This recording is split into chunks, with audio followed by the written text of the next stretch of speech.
Lepo pozdravljeni, v središče je prišla poslanka in podpredsednica Nove Slovenije, Vida Čadonič Špelič. Lepo pozdravljena in dobrodošla. Bog daj, dober dan. Se bova tudi tukaj tikali, ne? Seveda, saj sva sodelavki. Tako je.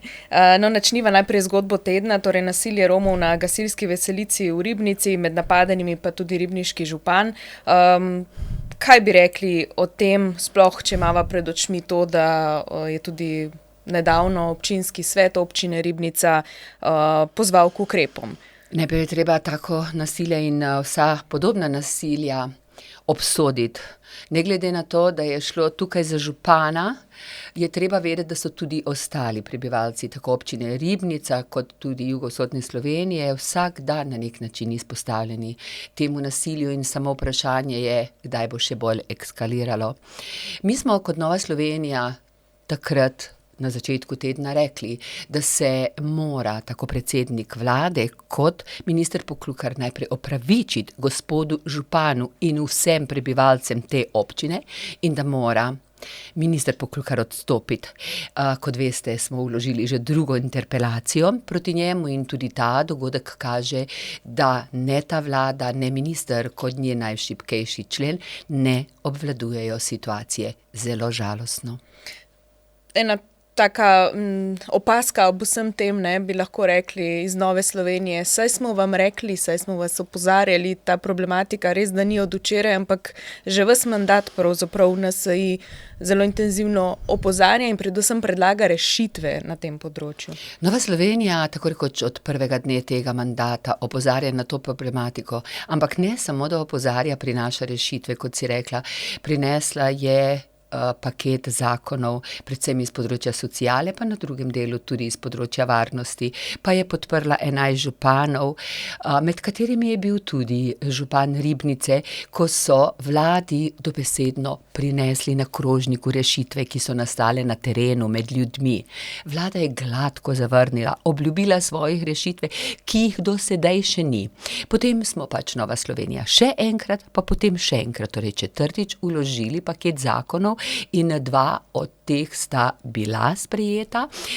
To sta zakona, ki se nanašata seveda na hojo otrok v šolo, na obiskovanje obvezne šole, vkolikor tega starši ne bojo delali, se jim del oziroma se jim socialna pomoč in otroški dodatek ne izplačuje v denarju, ampak v dobrinah, ki so pomembni za otroški razvoj. To je en mali košček. Tudi to bo čez čas gotovo dalo sadove, ker otroci sodijo v šolo, ne pa na ulice.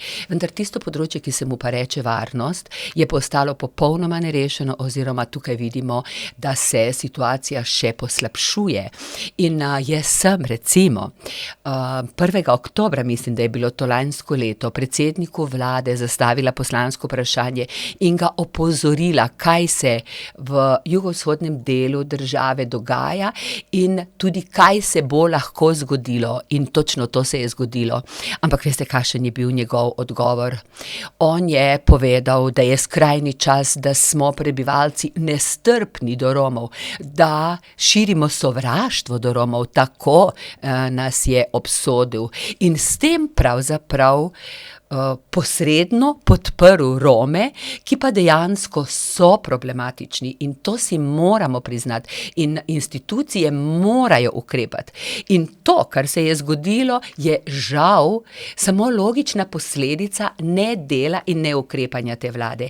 Kot primer naj naštejem še to, da mi imamo pri vladi in tudi plačujemo davkoplačevalci urad za narodnosti, kamor sodi tudi koordinacija dela na področju romske problematike. Odkar je ta vlada prišla, je naredila samo eno stvar.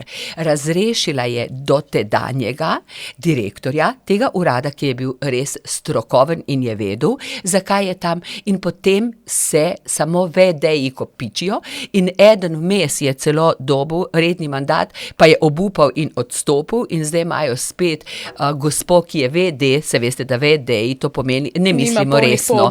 Nima pooblastil, ampak ker je najbolj pomembno pri tem razpadu je ta urad, ki je plačan za to, da koordinira delo ostalih ministrstev, medtem ko pa je vlada ustanovila skupino, pa podskupino, pa podskupino, podskupine, to se pravi, ko jara kača, se vlečejo neke rešitve, ki so dejansko rešitve samo na papirju in tukaj v Ljubljani, na terenu pa se situacija slabša. Pa predvsem se pogovarjamo oziroma pogovarjajo namesto, da bi prišli k nekim dejanjem, ne. Tudi nenazadnje, v začetku tedna ste bili v Prekmurju, tam ste si poslanci tudi ogledali škodo po nedavnem neurju v 3 goričkih občinah, in je v bistvu eno veliko razočaranje, ne, ker ste ugotovili, da ste pravzaprav prvi iz Ljubljane, ki ste si prišli pogledat to škodo, torej prvi, ki lahko mogoče spodbudite neko ukrepanje, ker vlada oziroma vladni predstavniki se niso nič odzvali. Tako so rekli domačini, po enem tednu je menda tam bil državni sekretar iz Ministrstva za kmetijstvo, si je menda en del škode pogledal, ker treba je posebej poudariti, da so pridelki popolnoma uničeni, na drugi strani pa so uničene tudi hiše. To se pravi, cela vlada bi se morala ukvarjati s tem predelom, ampak ga je očitno pozabila. Mi smo že naslovili poslanska vprašanja na posamezna ministrstva, ampak veste, ko oni slišijo za opozicijo, zamahnejo z roko. Jaz mislim, da v zgodovini samostojne Slovenije še nismo imeli vlade in koalicije, ki bi tako pišmeuhovsko se obnašala tudi do opozicije. Nas imajo res tam za pljuvalnik in kot nujno zlo, ob tem pa pozabljajo prvič, da smo bili tudi mi izvoljeni od ljudstva, da smo mi predstavniki svojega ljudstva in tisti, ki so trenutno na oblasti, so dolžni delati za vse ljudi, ne samo za svoje volivce. No, ti žal ne delajo za nikogar, tudi za svoje volivce, ne. Še ena rak rana te vlade je dolgotrajna oskrba. Ravno zdaj je v Državnem zboru razprava oziroma se sprejemajo popravki zakona. Ne vem, kateri popravki že po vrsti šteješ? Jaz jih ne štejem, ker tega področja ne pokrivam, kar se tiče dela v Državnem zboru, ga pa spremljam, bi rekla.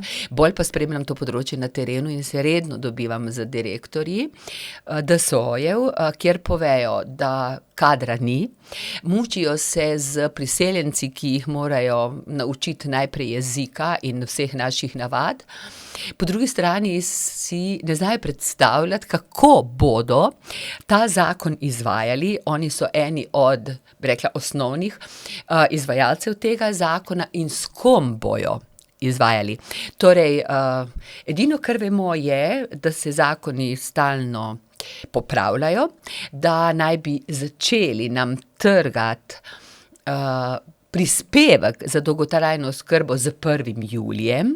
Takrat naj bi tudi ta zakon zaživel za starostnike, vendar za zdaj še nihče nič ne ve, razen tega, da bo nam ta vlada odtrgala, vzela denar iz naših denarnic, kako in zakaj ga bo pa porabila, ne vemo. Zaradi tega smo kot Nova Slovenija predlagali 2 amandmaja k tej zadnji noveli zakona, in sicer prvi je ta, kjer se mi zdi, da je dejansko najbolj perečo, to je pomanjkanje kadra.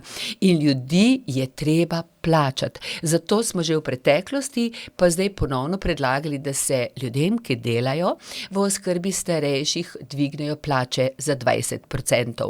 Ko smo prvič predlagali, so vsi direktorji DSO-jev gledali in nam pošiljali sporočila, držimo pesti, da vam bo uspelo, ni nam uspelo. Se pravi, ta vlada se požvižga v resnici na mnenje ljudi in na drugi strani na potrebe ljudi. In če govorimo o potrebah najstarejših, verjetno se vsi strinjamo, da tukaj res ni več šale.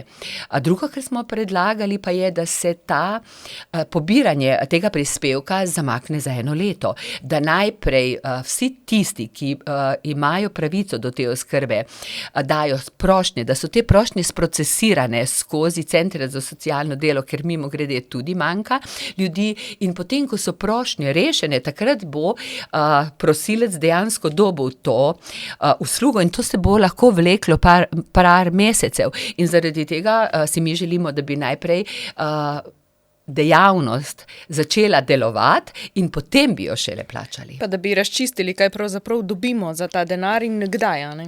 Predvsem to, kajti treba je vedeti, da imamo v tem trenutku nastavljena dva sistema. En je že delujoč sistem pomoči na domu, ki ga močno sofinancirajo lokalne skupnosti in kar dobro utečen, primanjkuje seveda, kot smo rekli, tudi tle kadra, največkrat ga izvajajo institucionalni domi za starejše občane, lahko pa tudi do drugi, in zdaj bomo spostavili sporedni sistem, ki ga bojo ljudje direktno plačali iz svojih žepov. Tu občina ne bo sofinancirala, vendar ne vemo, kdaj bo začel delovati, kako bo deloval, kdo ga bo izvajal, in če tako skleneva, več vprašanj kot odgovorov, in na koncu se igramo z usodo najstarejših, ljudi, ki so celo življenje delali, zdaj pa pravzaprav ta vlada jim sporoča, niste pomembni, tudi na vas bomo naredili biološki poskus, tako kot delajo biološki poskus z varnostjo na jugovzhodnem delu Slovenije in z potrpežljivostjo ljudi. In to zadnje bi rada poudarila. Veste, nekaj občin na Dolenjskem kjer že res ljudje ne vejo, kaj narediti, pišejo pisma nam poslancem, in bi rekla, sporočajo, da ne bojo več dolgo zdržali te torture določenih Romov, ki se jim nič ne zgodi. A veste, da Rom lahko naredi prekršek, kolikokrat hoče, in se mu čisto nič ne zgodi. Zakaj? Zato, ker se denar za plačilo glob od prekrškov ne trga od socialnih pomoči. Nobene sankcije ni, ne? Nobene sankcije. Kakšno je to sporočilo? Da zakoni ne veljajo za vse enako. Za tiste, ki hodimo v službo, pridno delamo, tudi tisti, ki dobivajo minimalno plačo, niso varni, bi rekli, pred zakonom, kar je edino prav. Če si storil zavestno prekršek, moraš nositi tudi posledice. Za prejemnike socialnih pomoči to ne velja. V jugovzhodnem delu Slovenije so žal to največkrat Romi. Ampak glavno glej vidi, da je Slovenija varna država, kot nam pravi minister Poklukar, in to se, če smo malo cinični, kaže iz dneva v dan. Glejte, glavno, da se imajo lepo na oblasti, da gospod Poklukar hodi na kosila in na večerje svojemu sošolcu in bratu od šefice njegovega kabineta, in da ščiti svoje prijatelje, karavana pa gre naprej. Torej, pred zakonom pri tej vladi resnično nismo vsi enaki. Čas je za spremembe. Ja, zdržimo do volitev, ne? Še malo zdržimo. Hvala, Vida, za danes. Hvala tudi vam, da ste naju spremljali. Se vidimo kmalu.